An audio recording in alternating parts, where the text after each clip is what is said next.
உங்கள் சத்யாவில் full Moon sale காலை 9 மணியிலிருந்து இரவு 12 மணி வரை மே 1 ஒரு நாள் மட்டும். அனைவருக்கும் வணக்கம். 2026 சட்டமன்ற தேர்தல் முடிவுகளுக்கு சரியாக இன்னும் 3 நாட்கள் இருக்கிறது. ஆனா எக்ஸிட் போல் வந்த பிறகே தமிழ்நாட்டில் யார் ஆட்சி அமைப்பாங்க, யார் எவ்வளவு சீட்டு பெறுவாங்க அப்படிங்கிறத ஓரளவுக்கு கணிக்க முடிந்திருக்கிறது.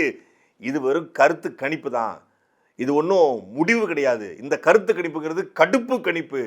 எங்க தளபதி படத்துக்கு புழுச்சட்டமான தப்பா ரிவ்யூ கொடுக்குற மாதிரி எப்படியோ ரிவ்யூ கொடுத்து எங்களை முடக்க பார்க்குறீங்களா, நாங்கள் தாங்க ஆட்சி அமைக்க போகிறோம் அப்படின்னு கான்ஃபிடென்ட்டாக தமிழக வெற்றி கழகம் தேர்தலில் போட்டி போட்ட வேட்பாளர்களை நேற்று பனையூருக்கு அழைச்சி சில தகவல்களை விஜய் பேசியிருக்காரு. அந்த பனையூர் அலுவலகத்தில் என்னென்ன பேசப்பட்டுச்சு அப்படிங்கிறது குறித்தும், இந்த எக்ஸிட் போலால் தாவேகா என்ன மாதிரி மாறி இருக்கு அப்படிங்கிறது குறித்தும், தமிழ்நாட்டு அரசியலில் இந்த எக்ஸிட் போல் ஏதாவது தாக்கத்தை ஏற்படுத்திக்குதா, உண்மையிலே யார் ஆட்சியை பிடிக்க போறாங்க அப்படிங்கிறதையும் இந்த காணொலியில நம்ம தெளிவா பார்க்க போறோம். நீதி வழங்கும் போது அண்ணன் தம்பி சொந்தம் பந்தம் பணக்கார ஏழை எதையுமே பார்க்க கூடாதுடா, நாயத்தை மட்டும் தான் சொல்லணும். தமிழ்நாட்டில் அடுத்து யார் ஆட்சியை பிடிக்க போறாங்க, யார் எத்தனை சீட்டுகள் வாங்குவாங்க, எத்தனை விழுக்காடு வாங்குவாங்க, என்ன சமூக பிரதிநிதித்துவ அடிப்படையில் வாக்கு விழுந்திருக்கு, இந்த வயசுக்காரங்க யார் யாருக்கு வாக்கு செலுத்திருக்காங்க, இளைஞர் வாக்கு எத்தனை பேருக்கு, பெண்கள் வாக்கு எத்தனை பேருக்குங்கிறத துல்லியமாக நாங்கள் கணிக்கணும்னு சொல்லி அதிகாரப்பூர்வமான 8 தேசிய ஊடகங்கள், குறிப்பா டைம்ஸ் நவ், CNN, ரிபப்ளிக், அதே போல இந்தியா டுடே, மார்க்கு, மேட்ரிஸ் உள்ளிட்ட 8க்கும் மேற்பட்ட நிறுவனங்கள் ஏஜென்சிகள் மூலமாக இந்த ஆய்வுகளை நிகழ்த்தி நாங்கள் இந்த எக்ஸிட் போல வெளியிடணும்னாங்க. தமிழ்நாட்டே 10 எரிஞ்சது இந்த எக்ஸிட் போலால. எந்த எக்ஸிட் போல தமிழ்நாட்டில் இருக்கக்கூடிய உள்ளூர் நம்ம தொலைக்காட்சிகளை எடுத்து வெளியிட்டாங்க. அப்போ இங்கே இருக்கக்கூடிய சாணக்கியா பாண்டே அவர்கள் கருதுகள் நடத்தினார். இடம் வளம் சொல்லி கிஷோர் கேசாமி, நம்ம ஊர் பிரசாந்த் கிஷோர், அவர் ஒரு பக்கம் ஆய்வுகள் நிகழ்த்தினார். இப்படி தமிழ்நாட்டுடைய பல யூடியூபர்ஸும் ஆய்வுகள் நிகழ்த்தினாங்க, கருத்து கணிப்புகளை நிகழ்த்தினாங்க. அவங்கவுங்க மாலை 6 மணிக்கு வெளியிட்டாங்க. இந்த கருத்து கணிப்புகள் ஓரளவுக்கு ஒரு முடிவை சொல்லியிருக்குது அப்படின்றாங்க. இந்த எந்த கருத்து கணிப்புலையுமே கடந்த ஒரு மாசமா பில்டப் கொடுத்தாங்கல்ல, 180 சீட்டு, 40 விழுக்காடு, 42 விழுக்காடு நடக்க போகுதுன்னு சொன்னேன். அந்த விசில் எங்கேயுமே இல்லை. எங்கேயுமே இல்லைன்னு என்ன எக்ஸிட் போல எக்ஸிட் ஆகிட்டோம் அப்படின்னு கதறிக்கிட்டு இருக்கும்போதுதான் டப்புன்னு என்ன எல்லாரும் மொத்தமாகவே 12லேருந்து 18 சீட்டு பிடிப்பாரு, 8லேருந்து 10 பிடிப்பாரு, அது 6லேருந்து 10 பிடிப்பாரு, அதிகபட்சம் 18 விழுக்காடு பிடிப்பாரு, 20 விழுக்காடு பிடிப்பாரு அப்படின்னு பெரும்பாலான எல்லா தேசிய ஊடகங்களும் சொன்னது ஒரே கருத்தை. தாவேகாவிற்கு 18 to 24, NDTV, CNN 4 to 10, Times Now 8 to 15, Republic 10 to 12, Today Chanakya 13 to 18, P Marq 16 to 26, அப்புறம் மேட்ரிஸ் 10 to 12. இது எல்லாமே ஒரே மாதிரி அதிகபட்சம் கொடுத்தது NDTV தான். 24 சீட் வரைக்கும் கொடுத்தாங்க.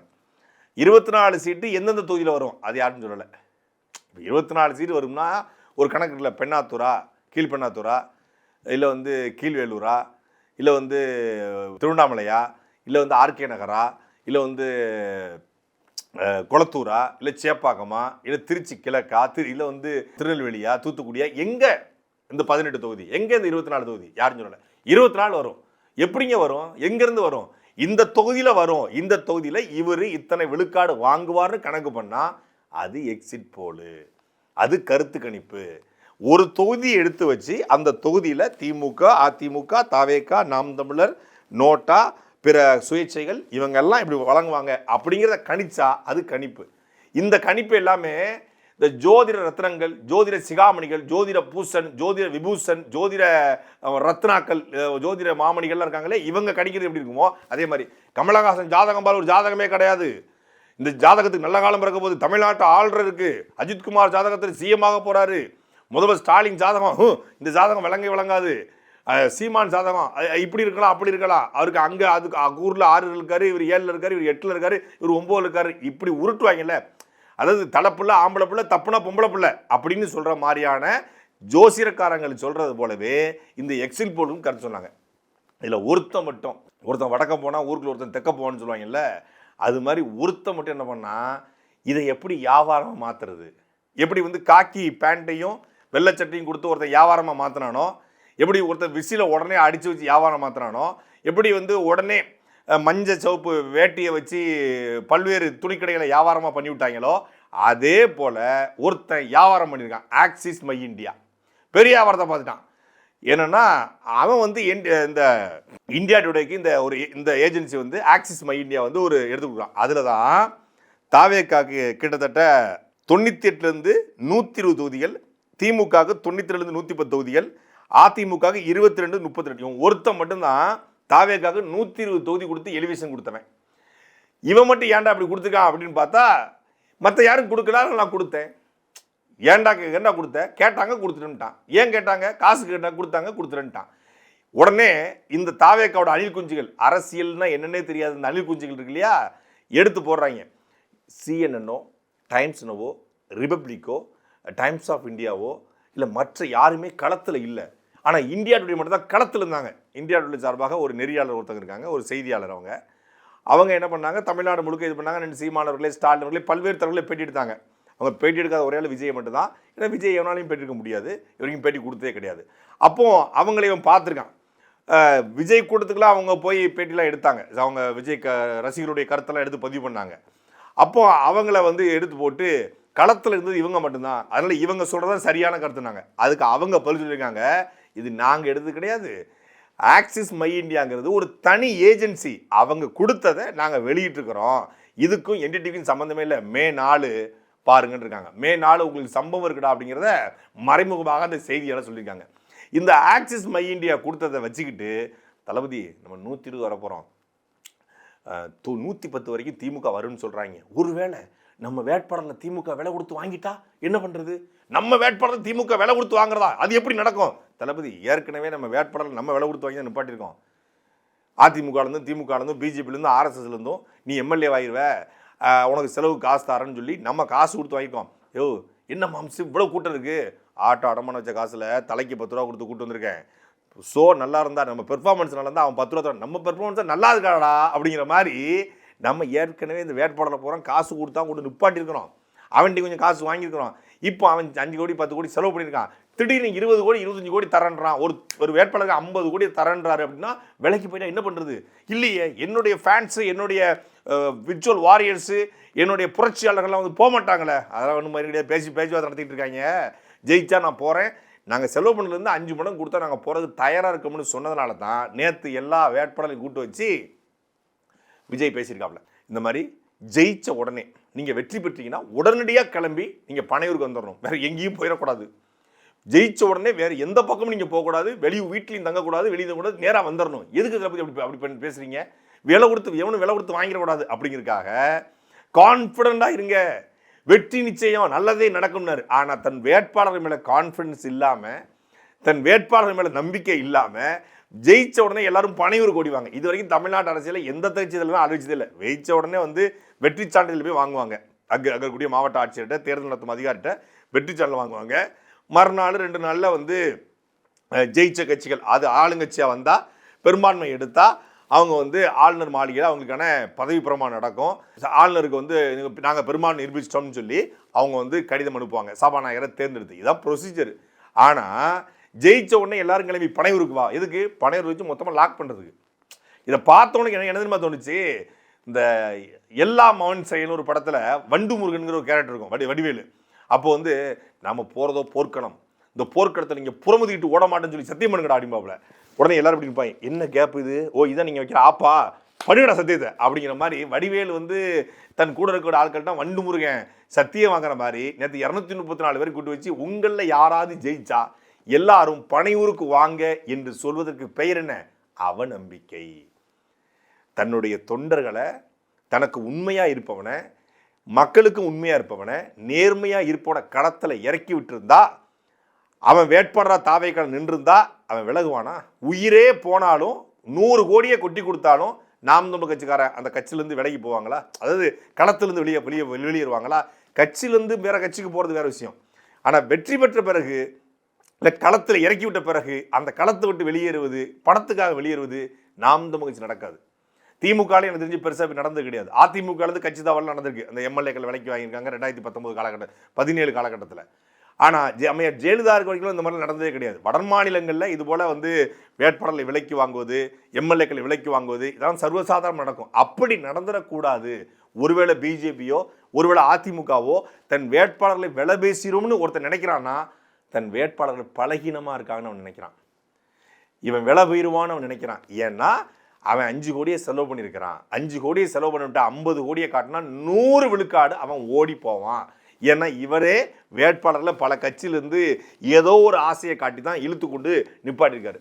எடுத்துக்காட்டு பெரும் தொழிலதிபர்கள்லாம் நிப்பாட்டிருக்காங்க. அவங்கள கூப்பிட்டு யோ வர்றியா, கான்ட்ராக்ட் ரத்து பண்ணி விடுவா, நீ வர்றியா இல்லை ரைடை விடவா அப்படின்னு கேட்டால் சாமி ஒருவேளை ஜெயிச்சா போகிறதுக்கான வாய்ப்பு இருக்குது. அதனால தான் எல்லாரும் பனையூருக்கு வாங்க, பனையூருக்கு வர வச்சு எல்லாரையும் நைட்டோட நைட்டாக அங்கே பூட்டி வச்சு இந்த எல்லோரும் ஆஃபீஸ் ரூமில் வெயிட் பண்ணுவோன்னு சொல்லுவாங்கல்ல, அது மாதிரி ஆஃபீஸ் ரூமில் வெயிட் பண்ணுறதுக்கு பனையூருக்கு அழைச்சிருக்காப்புல தலைவர்.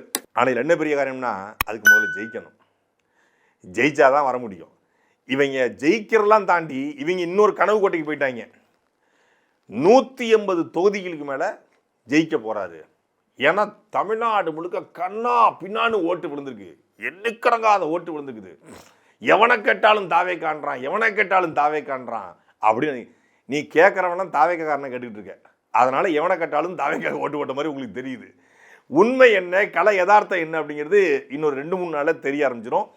எக்ஸிட் போல்லையே எக்ஸிட் ஆனதில் விரக்தி ஆனதை பார்த்து இவங்க எதுவும் தப்பான முடிவுக்கு போயிடக்கூடாதுக்காக ஆக்சிஸ் மை இந்தியா மூலமாக ஆதவர்ஜுனா இந்த தற்கொலைகளை தடுப்பதற்காக தற்காலிக தீர்வு தேடுவதற்காக எப்பா 120ன்னு போட்டுடுப்பா, கொஞ்சம் வந்து இது குறையும், டிப்ரெஷன் டென்ஷன்லாம் 2 நாளைக்கு குறையுங்கிறதுக்காக 120 வரைக்கும் வந்திருக்காங்க.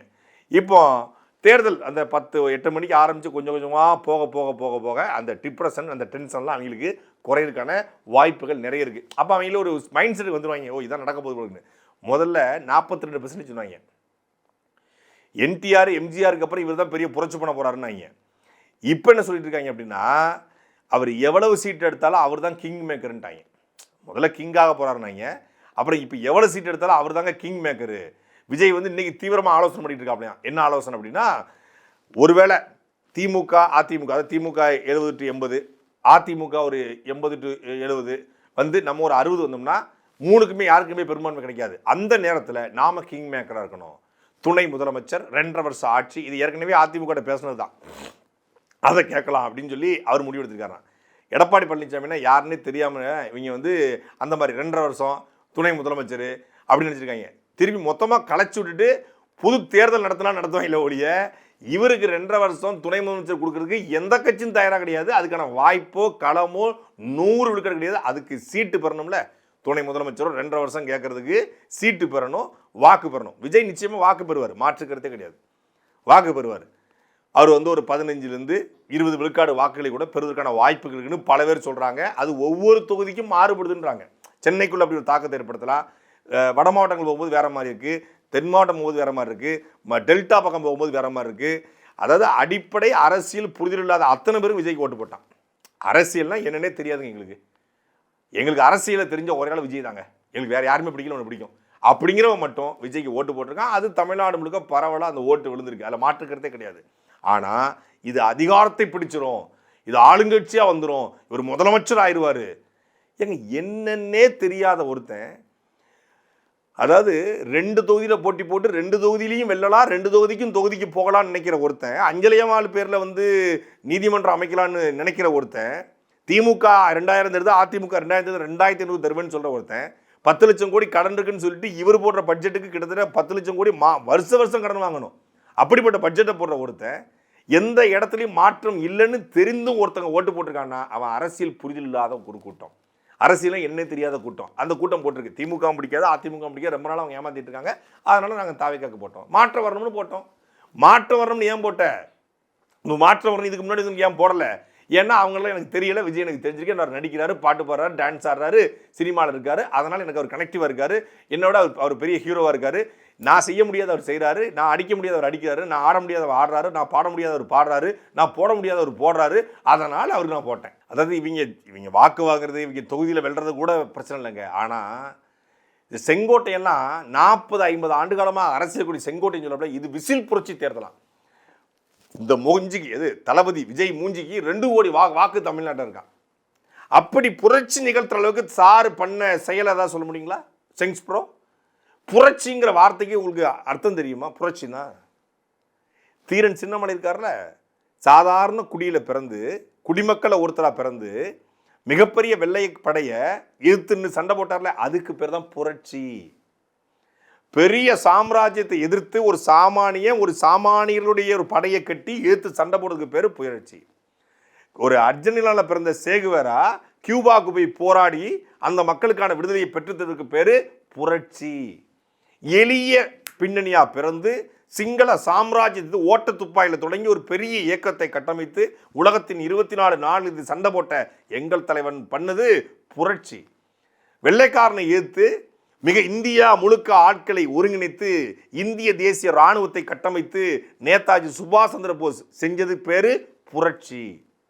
இங்க குற்றப்பரம்பரை சட்டத்தை கொண்டு வந்த பொழுது 82 சமூகங்களுடைய பிரதிநிதியாக நின்று அந்த குற்றப்பரம்பரை சட்டத்தை எதிர்த்து போராடி அதை சட்டத்திலிருந்தே நீக்குவதற்கு போராடிய தெய்வ திருமகனார் முத்துராமலிங்க தேவர் செய்தது புரட்சி. தொகுதிக்கே போகாம வாய்ப்பூட்டு சட்டம் போட்ட போது தொகுதிக்கே போகாம பிரச்சாரத்துக்கே போகாம ஜெயித்தவர் அவர். அதுக்கு பேரு புரட்சி. அது ஒரு மௌன புரட்சி. காந்தி பண்ணதுக்கு பேர் ஒரு அமைதி புரட்சி. அப்படி சார் என்ன புரட்சியா பண்ணியிருக்காரு? மக்கள் பிரச்சனைகளை எடுத்து இதெல்லாம் இப்படி பிரச்சனை இருக்கு, இந்த பிரச்சனைக்கு நான் இப்படி தீர்வு கொடுக்க போறேன். முல்லை பெரியாருக்கு, கச்சத்தீவுக்கு, பாலாற்றுக்கு, அதே போல வந்து காவிரி சிக்கலுக்கு, நீட் தேர்வுக்கு நான் இப்படி கொடுக்க போறேன். ஊழல் லஞ்சத்தை நான் இப்படிலாம் ஒழிக்க போறேன். கனிம வள கொள்ளைகள் இப்படி தடுக்க போறேன். இதுக்கு ஏதாவது தீர்வு சொல்லியிருக்காரா? 10 லட்சம் கோடி கடன் இருக்கு, அதை இப்படி அடைக்க போறேன். டாஸ்மாக் இப்படி திறந்து போதையை புறம் உருவாக்கிட்டாங்க, நான் போதையில்லா தமிழ்நாட்டை மாற்றுவதற்கு இப்படி கொண்டு வர போறேன். தமிழ்நாட்டுடைய பொருளாதாரத்தை வளர்ப்பதற்கு இப்படி பண்ண போறேன். என்ன பண்ணிட்டாரு ப்ரோ? என்ன பண்ணிட்டாரு? நான் 2000 தருவேன், 2000 தருவேன், நான் காஞ்சி பட்டுப்பட தருவேன், நான் முட்டி போட்டு வருவேன், நான் கோயிலில் கும்பிடுவேன், நான் பள்ளிவாசலில் கும்பிடுவேன். இதுக்கு பேர் என்ன? வாக்குகளை அறுவடை பண்ணுவது. புரட்சியும் கிடையாது, ஒரு புண்ணாக்கும் கிடையாது. ஒரு விளபரிய மனுஷன் ஒரு 75 வயசுல ஒருத்தன் 9 முறை சட்டமன்ற உறுப்பினர் இருந்து எம்ஜிஆரை, ஜெயலலிதா அவர்களை கொண்டாடிய ஒருத்தன் இது வந்து புரட்சிங்கிறாப்புல. எது புரட்சி? சாதாரண இடத்துல இருந்து வந்த ஒருத்தன் தமிழ், இனம், மொழி, கலாச்சாரம்னு பேசி படைபலமோ, பணபலமோ, ஆட்பலமோ, அதிகார பலமோ, செல்வாக்கோ எதுவும் இல்லாம மக்கள்கிட்ட தன்னுடைய கருத்துக்களை தமிழ் தேசியங்கிற கோட்பாட்டை கொண்டு போய் சேர்த்திருக்காருல. நேர் எதிர் சிந்தனை, புதிய சிந்தனை, புதிய ஆற்றல்.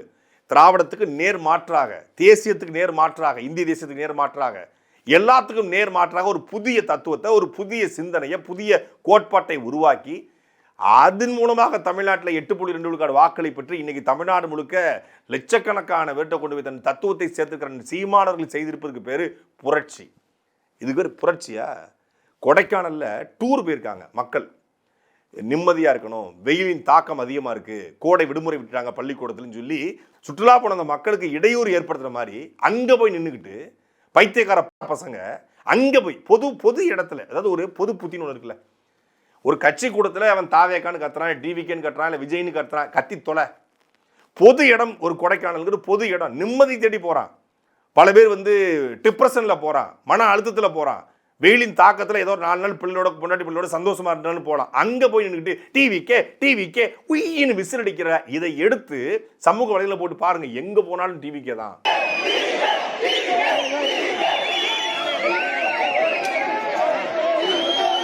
ஐயோ இங்க பாருங்க சார், ஒரே பைத்தியங்களா இருக்கு சார். சார் இதுக்கு பேர் பைத்தியகாரத்தனம், இதுக்கு பேர் பைத்தியகாரத்தனம், மன நோய். இதுக்கு பேரு பொது இடத்துல பப்ளிக் நியூசன்ஸ்.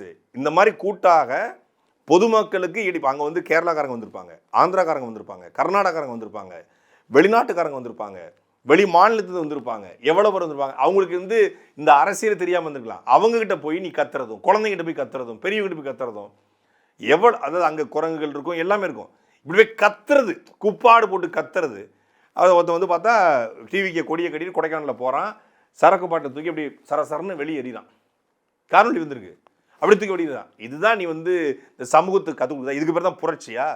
இவங்களை வெட்டி தான் நீ அரசியல் பண்ண போறியா?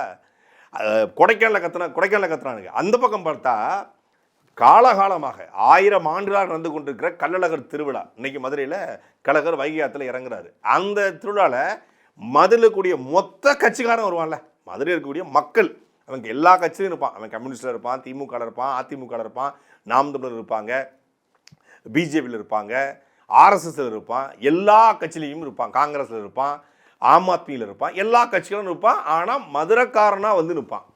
சாதிய சங்கங்கள் இருப்பான், ஆனாலும் மதுரைக்காரனா வந்து நிற்பான்.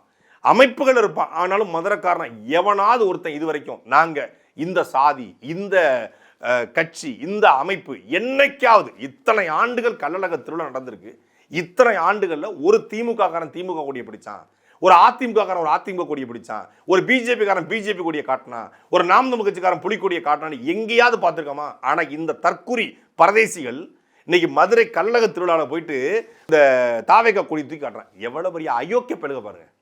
இவனுங்களாம் சமூக குப்பை, சோசியல் டஸ்ட், தற்குறி என்று ஏன் சொல்ற அப்படின்னா இவன் தலைமை இதை கண்டுக்கவே மாட்டான்.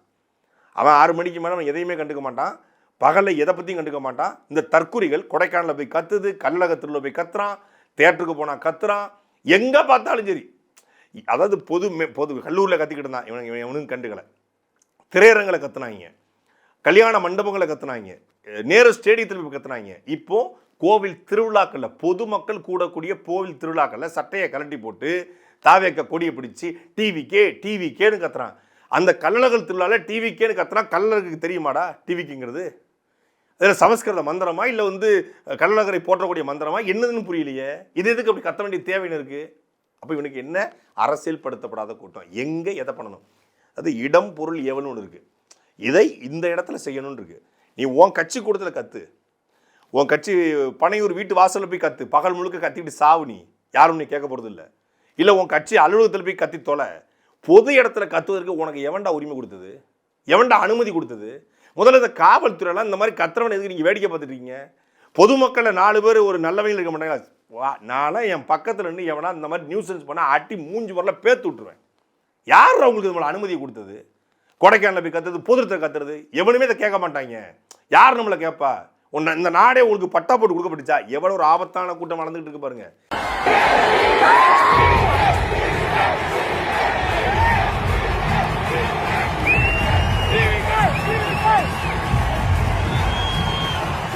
இதை எடுத்து கொண்டாடிக்கிட்டு இருக்கான் பாருங்க. கொடைக்கானலில் முதலமைச்சர் ஸ்டாலின் போயிருந்தாரு. நாங்கள் பாருங்க, இது நாங்கள் தான் மாசு.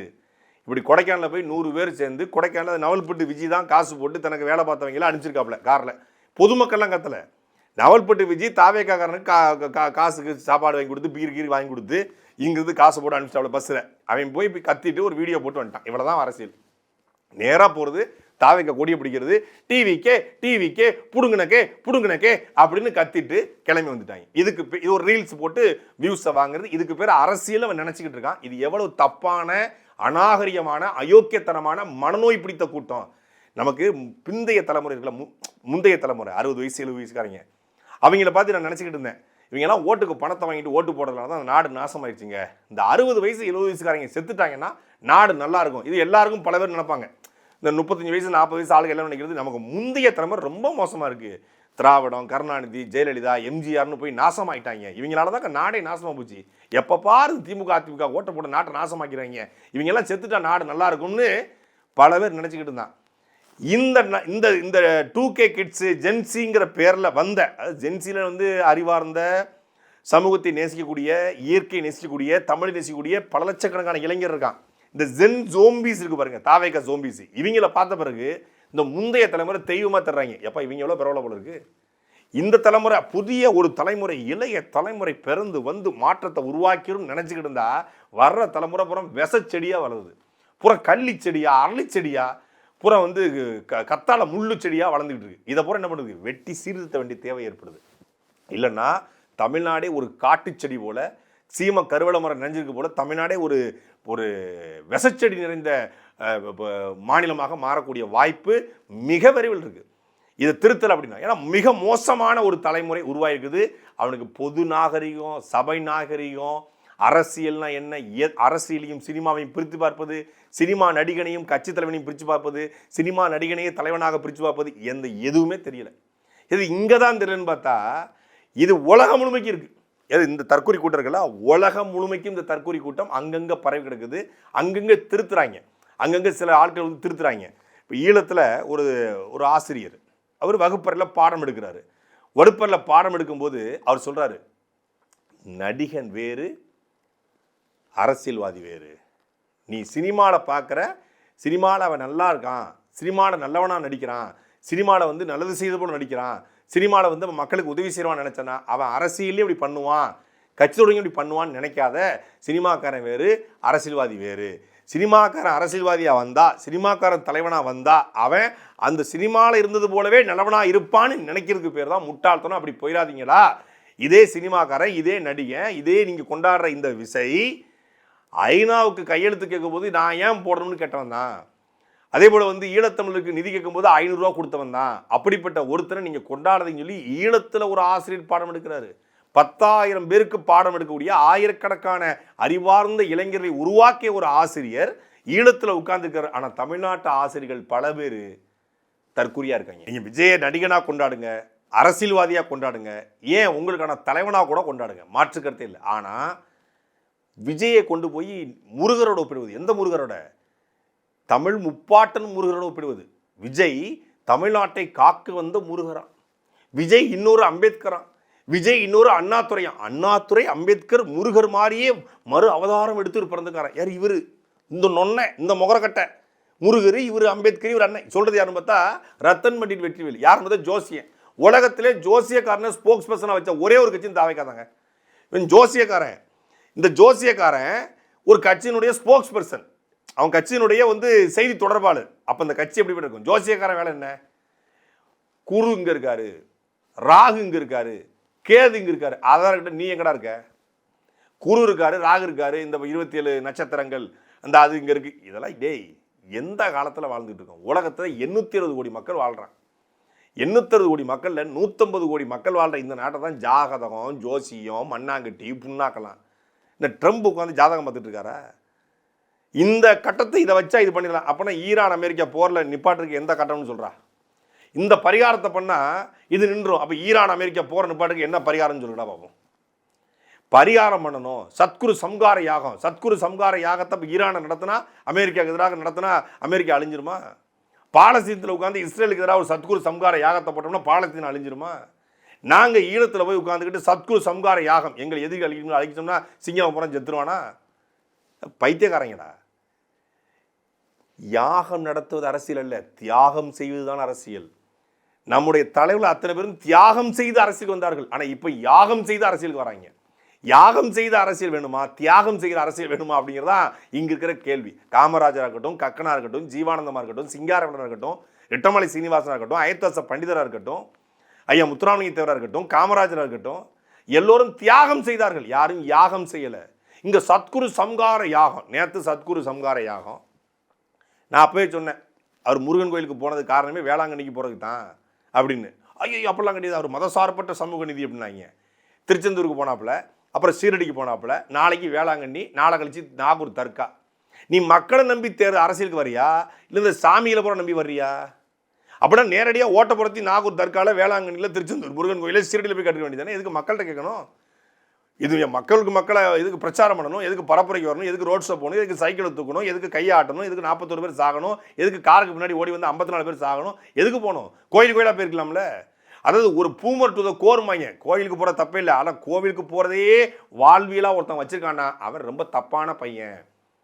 நீங்கள் ஒருத்தன் ரொம்ப சாமி பக்தியாக இருக்கான், ரொம்ப அநியாயத்துக்கு சாமி பக்தியாக இருக்கான், கடவுளையே அவன் தான்ன்றான் அப்படின்னா அவன் ஏதோ பெரிய தப்பு பண்ணிக்கான்னு அர்த்தம், பெரிய பாவம் பண்ணிக்கான்னு அர்த்தம். உண்மையான ஆன்மீகவாதிகள், சித்தர்கள், யோகிகள் எல்லாருமே தமிழ்நாட்டில் இருந்தாங்க. அவங்களாம் அது வேற கதை, அது அவங்ககிட்ட அர்ப்பணித்தவங்க. பொது வாழ்க்கையில் இருக்க ஒருத்தன், அதாவது பொது வாழ்க்கைன்னா எந்த மாதிரி பொது வாழ்க்கை?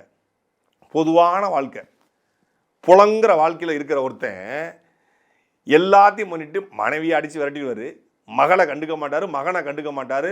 அப்போ என்ன நம்ம பண்ணுவாப்புல, ஸோ ஆனால் இவர் கோயிலாக போவாப்புல. என்னடா இது? கட்டிய மனைவி, பெத்த பிள்ளைகள், மகனுக்கு உண்மையாக இல்லாத ஒருத்தன் எப்படி இறை நம்பிக்கைக்கு உண்மையாக இருப்பான்?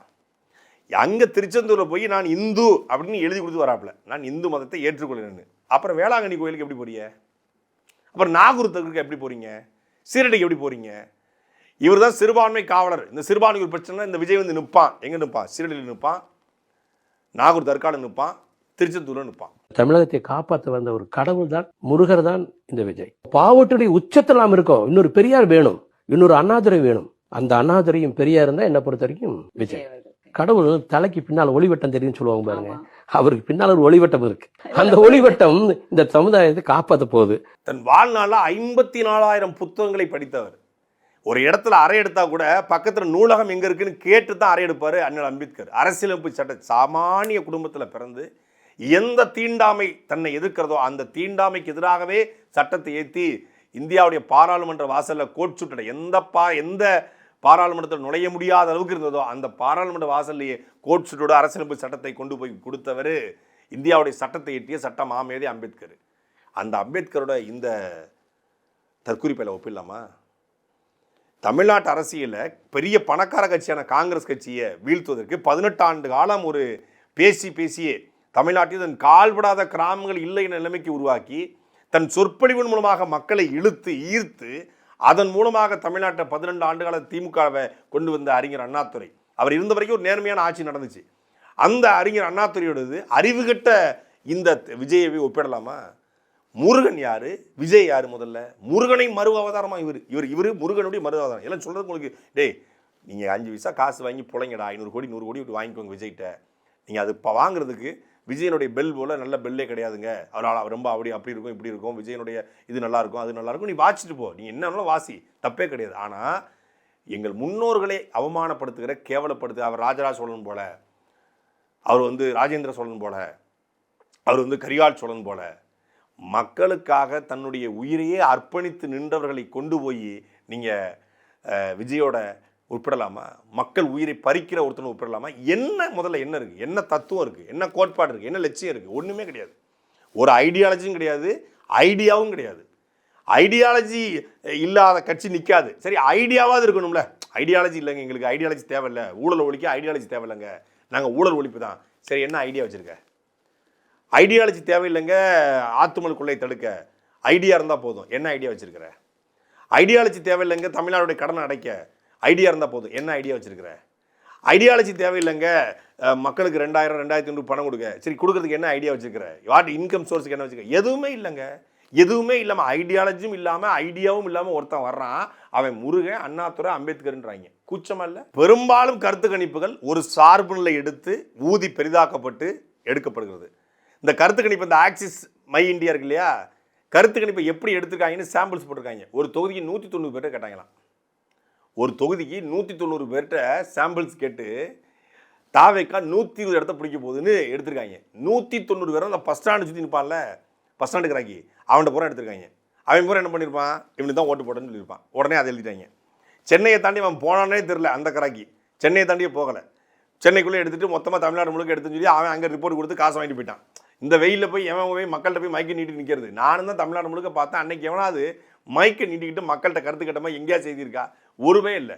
ரூமுக்குள்ளே உட்காந்துக்கிட்டு 10க்கு 10 ரூமுக்குள்ளே உட்காந்துக்கிட்டு எழுதி, ஒரு சிஸ்டம் தேவைப்படுது, 2 பேர் உட்காந்து எழுதி அவங்களுடைய ஹெட் ஆஃபீஸ்க்கு அனுப்பிச்சி விட்டு ரிப்போர்ட்டை அனுப்பிச்சி விட்டாங்க. இப்படித்தான் இந்த கருத்து கணிப்புகள் எடுக்கப்பட்டிருக்க ஒழிய இது கருத்து கணிப்பு, இந்த கடுப்பு கணிப்பு அப்படிலாம் உள்ள, இது பெய்டு, பக்கா பெய்டு என்பதை இந்த தேர்தல் உறுதிப்படுத்தும். இந்த தேர்தலில் யாராலும் யூகிக்க முடியாத, உண்மையான ப்ரெடிக்ட் பண்ண முடியாத, சரிக்க முடியாத வாக்கள் நிச்சயமாக 100 விழுக்காடு நாம் தமிழர் கட்சி வாக்களாக மட்டும்தான் இருக்கும். ஏன்னா தமிழ்நாடு முழுக்க இந்த 10 நாட்களில் நான் எப்படி வச்சாலும் ஒரு 2000 பேர்கிட்ட பேசியிருப்பேன். அந்த 2000 பேரும் பல்வேறு மாற்று கட்சிகளை சார்ந்தவர்கள், பொதுவான மக்கள், பொறியாளர்கள், மருத்துவர்கள், சமூக ஆர்வலர்கள், இவங்க எல்லாத்தையும் பேசும்போது ப்ரெடிக்ட் பண்ண முடியாத தேர்தலாக இது இருப்பதற்கு காரணம் நாம் தமிழர் கட்சியுடைய வாக்குகள் இந்த தேர்தலில் மிகப்பெரிய தாக்கத்தை ஏற்படுத்த போதுனாங்க. அதனால் தாவேக்கா இந்த 180 120 40 அப்படிங்கிற இந்த கட்டுக்கதைகள் எல்லாம் இன்னும் 2 நாளில் அப்படின்னு ஊதி தள்ளப்படும். சாட்டை எடுத்து நாட்டை திருத்து, இளம் தலைமுறை தானே நீ